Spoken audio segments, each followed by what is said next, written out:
says. I'm David Lowence, and it's August the 17th, 2005. We're at the Atlanta History Center in Georgia as part of the Library of Congress World War II Veterans History Project.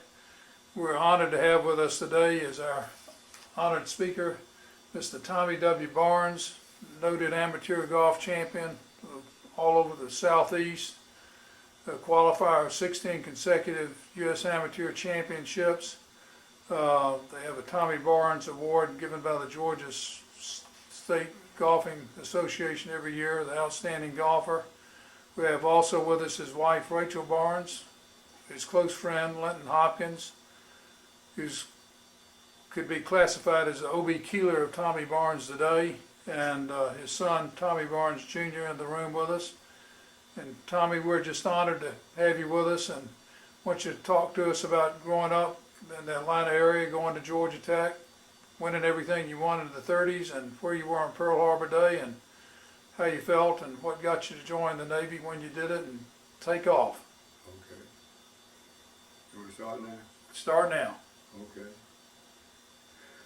I grew up in Atlanta and went to Grant Park High School, Grammar School, and then I went to Tech High, then went to Tech, Georgia Tech, graduated in 1938. And when World War came on, I was playing golf at East Lake. I came in on December 7th, and everybody leaving the club because they heard about it bombing Pearl Harbor. I was so distressed, I went down there on December 8th and signed up with the Navy. I went to OCS at Notre Dame for about 3 months, and I was transferred over to the USS Illinois, which anchored up in the East River at 131st Street North, and spent about 3 more months there. I got my commission in July, and it was asked for inshore patrol, and it sent me to Charleston, South Carolina, and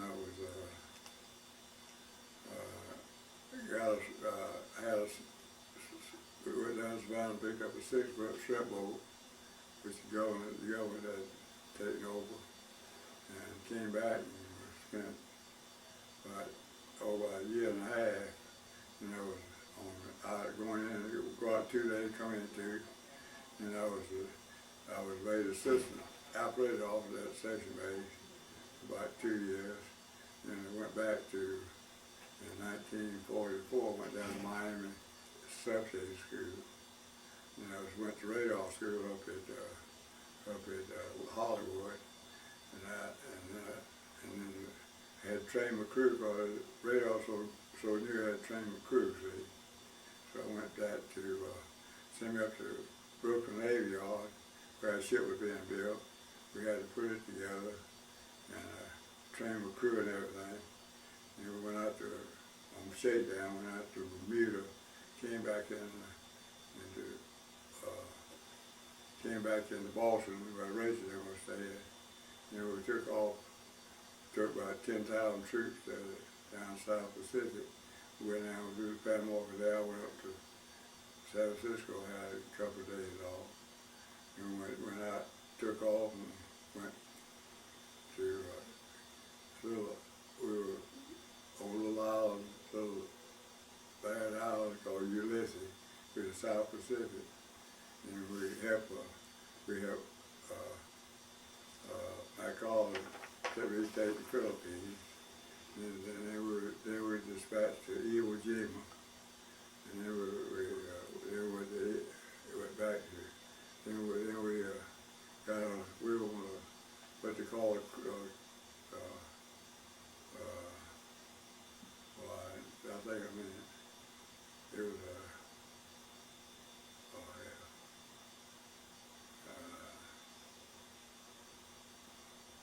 we were carrier, we were killer group. Where submarine would come 1,000 miles out there, they'd be dead until there. I had 12 ships right at cruiser, and had, of course, then then we were dispatched to Iwo, and then we went, when I went to Okinawa. That was a tough boy. That's when one house there was a chemical, suicide plane. And they came every night. I set my clock every night by about 6 o'clock. Come every night, every day. You know what they found out they were doing? We was killing, we was hit so many ships. The ships go up at flight speed over about 35 knots, is the most they could make.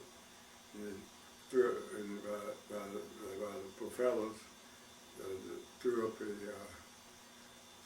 daggone faucet in the water. They followed down Wakefield. That's how they hit them. One night I said, we had them fly all over one between our men. I prayed for it. I thought it would hit us. And then after the Iwo, then we went to, then after that I went back, we went back to Manila and Philippines. That's when I got my orders to come home. Tommy, what did you do on a shrimp boat in Charleston? Well, I went out in nuisance value.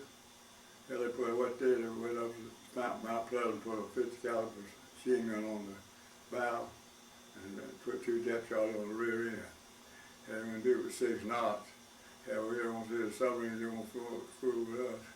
Because we were just a nuisance value. Yeah, they could go out there and ram us and sink us, or they're out in trouble. Did you see any submarine activity off the coast of Charleston at all? No, when I got there, before I got them out there, they left. But when I got over to Charleston, they sunk a ship with 95 children left from Great Britain and came into the harbor. That came into Port City Harbor. That was before you got there? No, I was there. Oh, you were there when that happened? Yeah. So there was a U-boat sinking of a Red Cross ship with 95 children on board? I think you told me that the government or the press had a blackout on that news. They wouldn't tell people about that sinking. Nothing in the paper about it. What do I grew up in Atlanta. My dad moved up here when I was 4 years old. And I grew up in Atlanta and I went to school at Grant Falk High, grammar school. Went to Tech High, I told you earlier, went to Tech. And that's all. I took care of that. Rachel, where were you during this time? I worked for Navy Public Relations, and the submarine that he's talking about off the coast, they brought, it was a Red Cross ship that the submarine sank, and they brought 90 little children that they were bringing over here from England because American families had volunteered to keep them. And they brought those little children into the Public Relations office, and all the press was there, but they asked them not to mention it because people would panic if they knew the submarines were within 10 miles of the coast. So there was not a word in the paper. They were sinking. Were you there when they brought the children in? Yeah. They ranged from about 2 or 3 years old to some of them were 12. How many were saved, do you know? Oh, I don't think they really lost any. They were wet, looked like little wet. They just pulled them out of the water. But I think they saved most of them. But it was a Red Cross, you know, flying the Red Cross flag, and they didn't pay any attention to it. What was your emotional feeling at the time when you... I was just indignant that these little children, that they had so little respect for the Red Cross flag. Had you met Tommy at that time? I had met him a few months earlier, and I did a story on him that was sent home to the Atlanta Journal about him entering the Navy, and Charlie Yates was there at the time too. Tommy, you had a long-time friendship with the Yates family, and you and Charlie were in the military at the same time in Charleston together and in Florida together, is that correct? Yeah, right. Would you like to tell us a little bit about that? Yeah, well, Charlie and I were good friends. I met him in 1932. I played him in the state amateur. And he was defending champion and beat me on 19-0, and then he won out in the semifinal. He beat Dave Blackton at the 10-9. Yeah, so he never played in the state anymore. He had won it 2 years in a row. And so what happened was that we had a heck of a match. After that, we became very good friends. I got a picture of us together. It's taken in 1932. The race was going to have his laws. A little tiny picture. And Charlie and I used to go over to his house every weekend just about. We both played in East Lake City. And Bob Jones. In fact, I got a free membership when I was 15 years old. I ran up and sit down with her, gave me a free membership out there. Had it to 1950. Best break I ever got. Bob Jones he just won the Grand Slam, see? Yeah. And he had all the pool, everybody was, all the good players in that area along that East Lake, see? Do you remember when you first met Rachel? Yeah, I remember very well. I had a date with a friend of hers, and went up there. I saw these two ladies sitting over on the front, on the sofa. Introduced her as Rachel Barnes and Mary Fanny McDonald. Bob Crenshaw was my roommate in Charleston, and we married. And then I had one more date with Mary Wilkerson, and I married Charlie and Rachel, and they only turned into getting married in 1944. And that was unusual. And I show you, war had something to do with it, see. And they would have met a president for war, see. That's right. And Charlie Yates was in your funeral, your wedding, not your funeral, that's a Freudian slip. I'll be 90 in 3 months, I know that. He's already 90. He's 2 years older than I am. Were you angry on December the 7th or shocked? I was distressed, I tell you that. No. Read about that bombing Pearl Harbor. I told you about that earlier. I went down next day and signed up with the Navy. You remember any rumors about something going to happen from the Japanese? Was there any talk, or was it just a total, complete surprise? Oh, they thought they might come bomb the West Coast. Tell them about their atomic bomb rumor. Oh, yeah. I had a guy supposed to come to my relief. He graduated from University of Colorado. He talked about it. He talked crazy. Said, "Hell, we got where we're going to end the war with." Captain sent it back to Pearl Harbor. Thought it was crazy. He had to drop that damn bomb, and he was vindicated. Yeah, Tommy was coming home. See, this was just before they dropped the bomb, and this guy was going to replace him. And he started talking about that they were going to drop a bomb, and the captain of the ship said, "You know, this guy's crazy. We're going to send him back to Pearl Harbor." So Tommy didn't get to come home. Well, I was mad with him because I didn't do it. Tommy, your destroyer saw action at both Iwo Jima and Okinawa. Were there other campaigns that you were in the Pacific? No, Those are the two. Those are pretty significant campaigns. Yeah. Were you scared or afraid at any time when you were over there? I was afraid of the damn Japanese suicide plane. And I wasn't afraid of no submarines, because hell, they wouldn't go 1,000 miles. I was operate with the USS Angel, the carrier, and we had 12 ships that had destroyers and DEs and all. They wouldn't come 1,000 miles or if they could help it. Did your destroyer get hit by any enemy fire? No. You managed to avoid.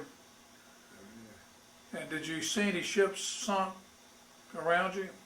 Yeah, sure. And did you participate in the rescue operations of the survivors? Well, yeah, we picked up some Japanese. They got shot down. We didn't lose the ships there. When I was there. Yeah. The picket ships, when they really got bad, you know, they had them out, picked out north of Trinidad,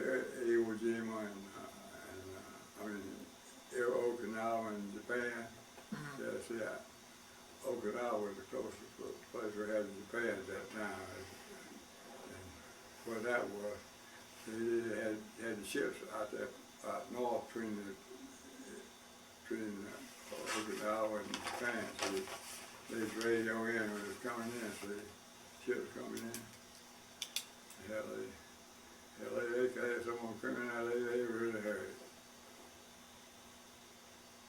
What was your feeling toward the Japanese that you rescued from the ocean? And they were dead. Oh, they were dead. You picked up, you didn't rescue any. Well, go ahead and ask him now. Oh, this information you gave me on the ship, Grady, talks about the kamikazes attacking right where you were, or attacking your ship. Yeah, we had a cat was a reserve officer, graduated from Harvard.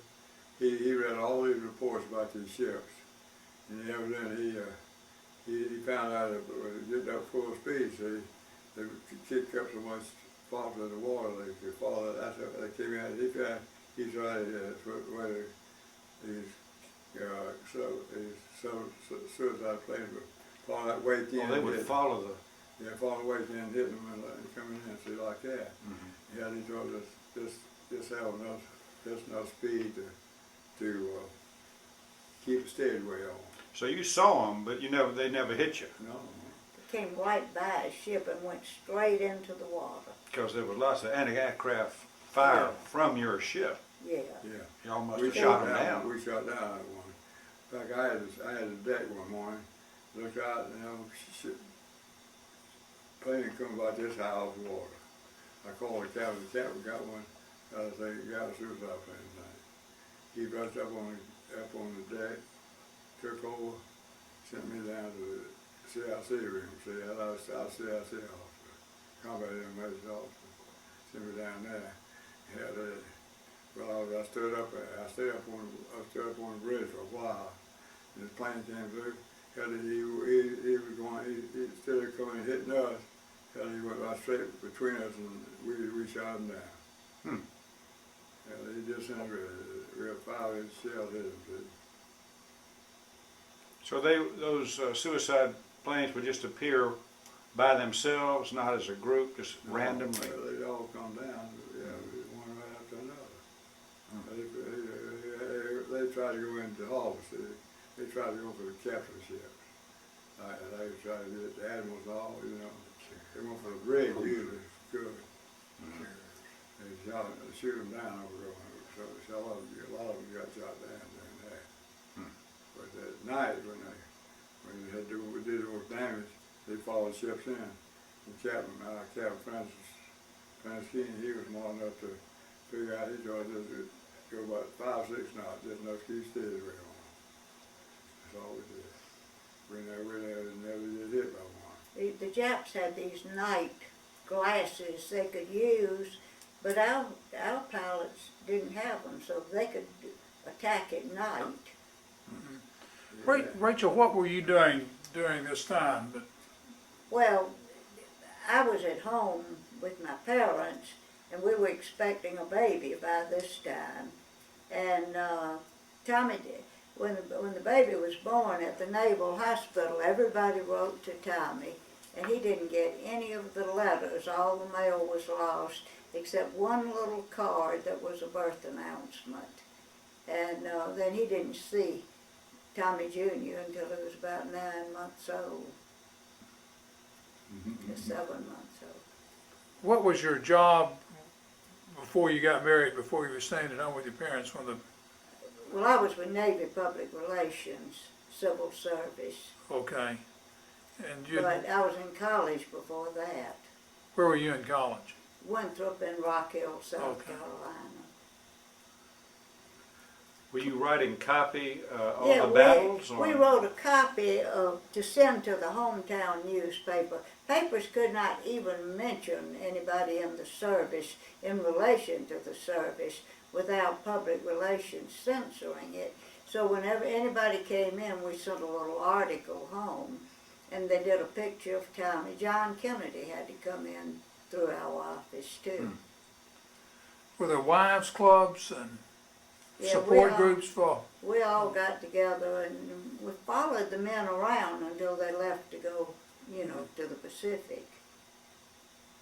were you scared when he went overseas? You know, I was afraid, but somehow I always knew he was coming home. Because everybody was worried. No. Some didn't come home. I know, but I always thought Tommy was coming home. What were the support groups like for the widows? Well, see, I was in a very small town, and almost all of my friends were back home with their parents, about to have a baby, all of them, most of them.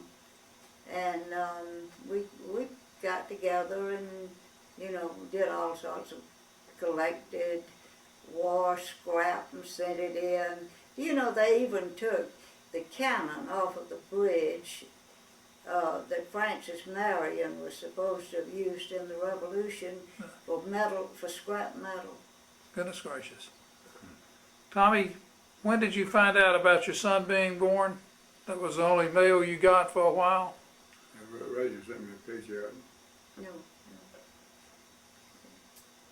And what was your reaction? Well, I was enthused about that. And the boy too. Thomas W. Bourne Jr. Did you think you had another golfer coming along Yeah, right. immediately? Yeah, and he played pretty good too. All of your boys played pretty good golf. Five of them. Well, I understand. All of them won championship or got some kind of scholarship to college. All except one. What are your most lasting memories of the war? Well, I tell you what, it was tough. It's tough. You know, you never didn't know where you're going really.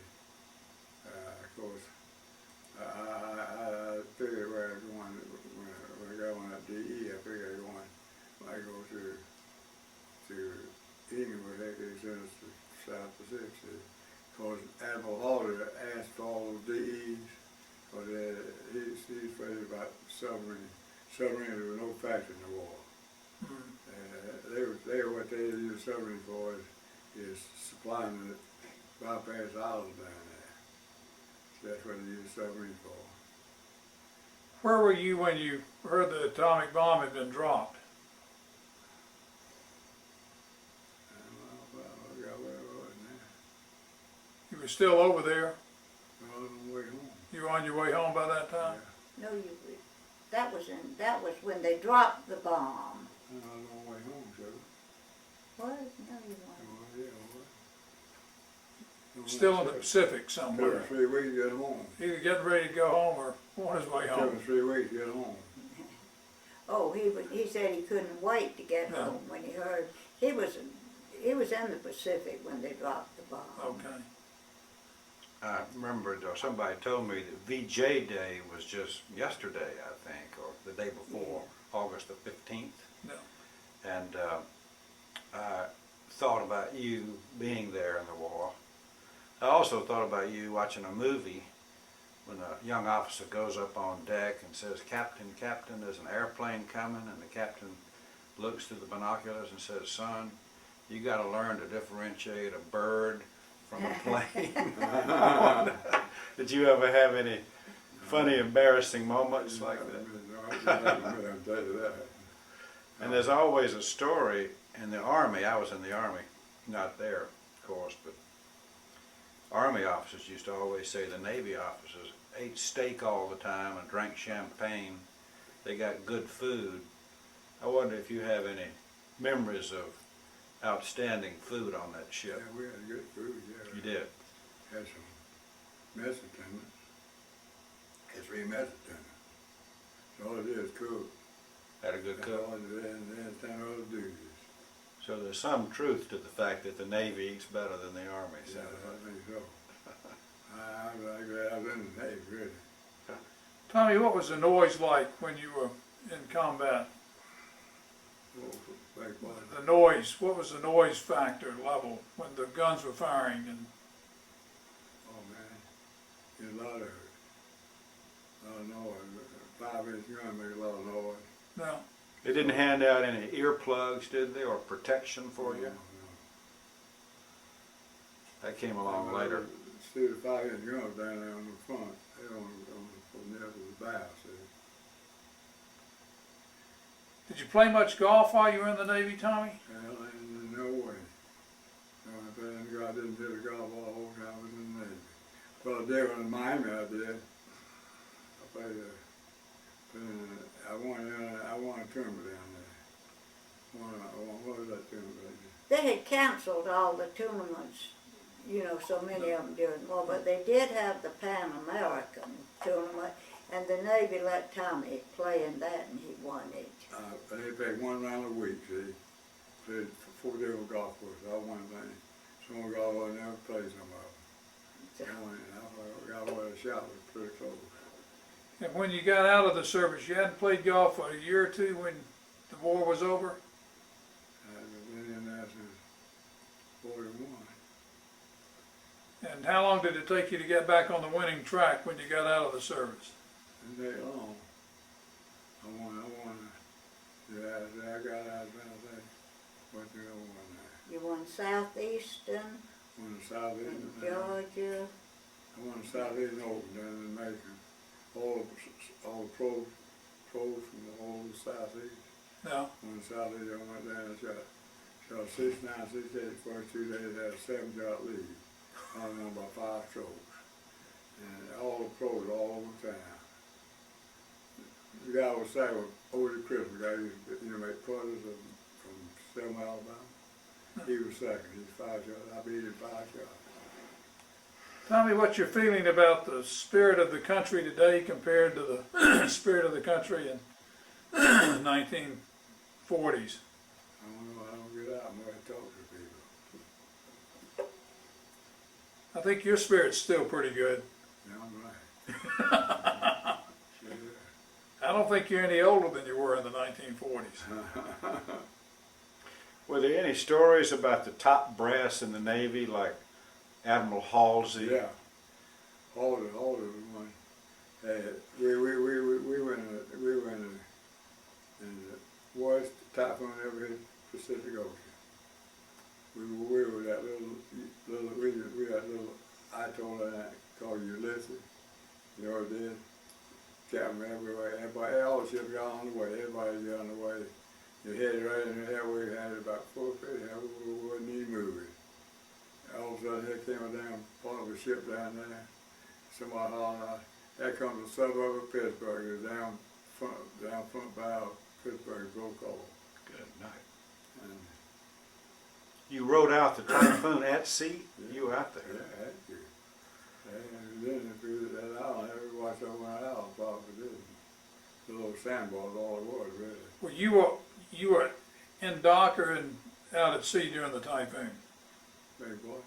You were tied up during the typhoon or out at sea? No, we had to get on there. We were tired. We were anchored in the harbor. You anchored in the harbor during the typhoon? But you had to leave. No, we had to get on the way. Oh, you had to get They out? wouldn't let the boats stay in harbor during the typhoon. There was more danger there than at sea, so they sent them out. Everybody was out. So that typhoon lasted, what, 24 hours? Just about, yeah. At least 24 hours. And what was that like? That must have been more scary than being attacked by a kamikaze pilot. No, I was scared, I'll tell you that. Did you get seasick? No, we head right up into it. We were sitting right there. Head up into it. Oh, so you charged right toward the storm Yeah, to try to have it as little time as possible? Right up into it. I mean, that typhoon tore off the bow of the Pittsburgh, you say, just broke it off? Yeah. Good night. So some guy radioed the Admiral Hall said, "Just saw Pittsburgh go by." Did you know about that at the time, Rachel? No. They tried to not put things in the paper that would upset the people at home, No. if they could help it. So I didn't know anything about the typhoon. Were you out there when Midway was going on, the Battle of Midway? I guess you had, that was in 42, and you got out there after that. No, Yeah. no, Rachel, where were you when you heard about the atomic bomb being I was in St. George, a small town near Charleston. And did you realize the magnanimity of what had happened? Everybody came out into the streets, they were all, very excited. And my next door neighbor's husband everybody was so happy because they thought the men were coming home. But my next door neighbor wasn't very happy. Her husband and his brother had been killed. And she said, that really brought it home. Put a damper on everything. And you were aware of the fact that Nagasaki got bombed 3 days later? Yeah. Then it was just a week before VJ Day was declared on August the 15th. That's right. And were there celebrations in St. George on VJ Day? Everybody, St. George has 2,700 people, but everybody went downtown. You could walk downtown from anywhere. Just a minute.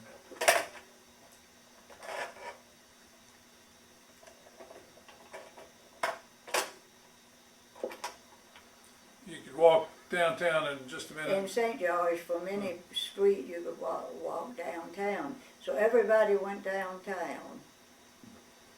What's your feeling about the motion of the country today compared to where it was back in the 40s?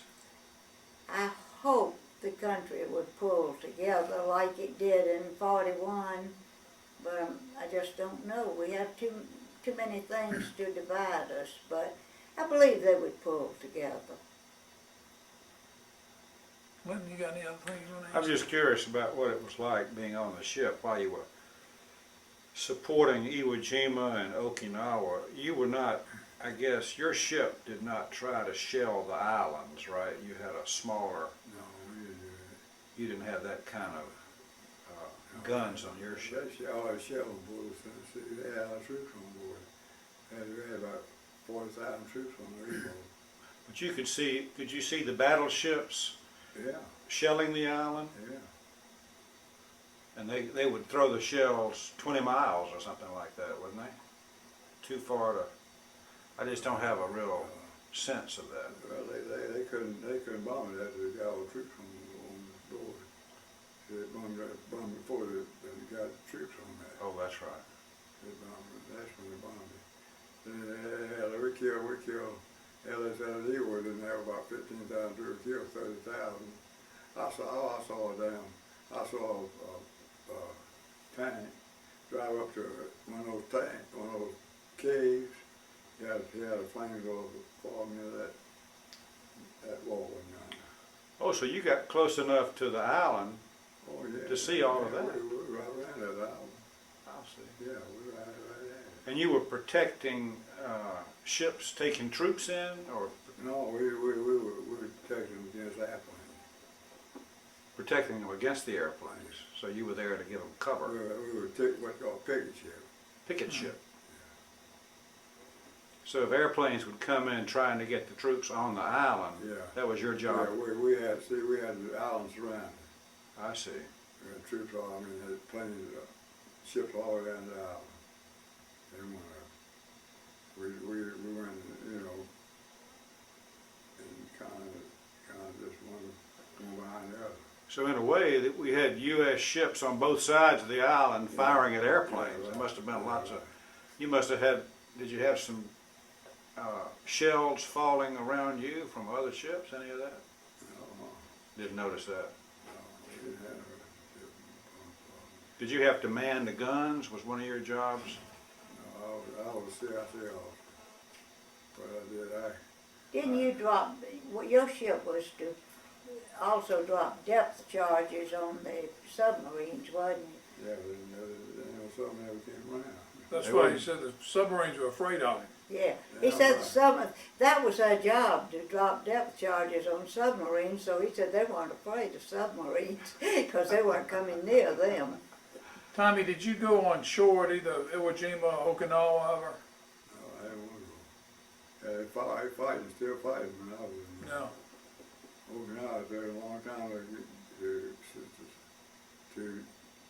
that thing safe. No, that's right. Took about 6 months. Judge Tuttle, Albert Tuttle, was on Okinawa fighting while you were on the ship. keeping the submarines from sinking the island. There were lots of tech people that he ran into during the war, and Henry Plage and all those. Rachel, have you got any other things you want to talk about happened to you during the war? Any memories? No, it's a sad memory in a way, but we made a lot of good friends that are still our friends, and that is a good part of it. You had a common experience that you shared, Yeah. as hard as it was. Tommy's roommate in Charleston was a naval officer from Atlanta, and my roommate worked for Navy Public Relations, and we had roomed together in college. And she married Tommy's roommate, and I married Tommy, and they had 5 girls. We had 5 boys, and he practiced law in Atlanta. Is that right? Bob Crenshaw. Oh, Yeah. Okay. Crenshaw. Okay, I didn't You realize that. remember his dad is the Crenshaw Council Post, Yeah, yeah, and that's his son. I didn't realize that. What a ride. He's That's my roommate in Charleston. that's a small world. It sure is. That's all I saw so many times about we met these 2 girls, and they had 5 girls, we had 5 boys, and they never ever go together at all. Well, I know that you got pretty granddaughters, even if you had 5 boys. You Yeah. certainly got beautiful granddaughters. I can attest to that fact. Right. Well, we want to express our sincere appreciation, Tommy, to you for being here today, Rachel, for you coming here, Tommy Jr. for getting him here. Len, thank you. On behalf of my generation and the generations to come, we'd like to personally thank you for what you've done for our country and for our society, and we'll be forever in your debt. Well, I'm just happy to be here, really. We're happy you're here with us.